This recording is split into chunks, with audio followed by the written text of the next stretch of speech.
Cara yang terbaik untuk kita buat simpanan bagi tuan-puan yang baru nak mula menyimpan. Pastikan tengok video ini sampai habis, like dan save juga untuk rujukan pada masa akan datang. Sekarang ni tuan-puan, kita nak menyimpan ada pelbagai jenis platform dan pelbagai jenis kaedah simpanan untuk kita mulakan simpanan.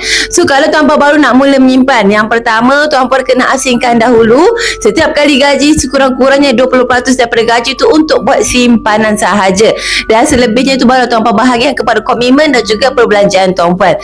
Yang kedua, bila tuan-puan dah asingkan duit untuk simpanan, jangan hanya simpan dalam satu tempat. Jangan hanya simpan dalam bentuk duit dan jangan pula simpan semua dalam bentuk emas. Kena pelbagaikan jenis simpanan. Bak kata pakar keuangan Tuan Azizi Ali, sekurang-kurangnya tuan-puan simpanlah 3 ke 6 bulan gaji dalam bentuk cash dan simpan duit selebihnya dalam bentuk emas. Itu adalah yang paling terbaik.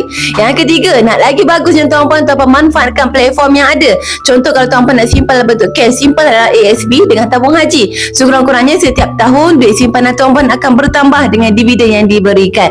Dan kalau tuan-puan nak simpan emas sebagai simpanan long term, simpan dalam bentuk global dengan dina jauh lagi berbaloi berbanding tuan-puan simpan dalam bentuk barang kemas. So pastikan apabila dapat gaji nanti, terus guna tips ini untuk simpanan tuan-puan. So tuan-puan yang baru nak mula menyimpan, nak simpan emas dengan lebih mudah, senang sahaja, klik saja link dekat profil saya untuk daftar akaun secara percuma dan terus mulakan simpan emas hari ini dengan serendah RM100.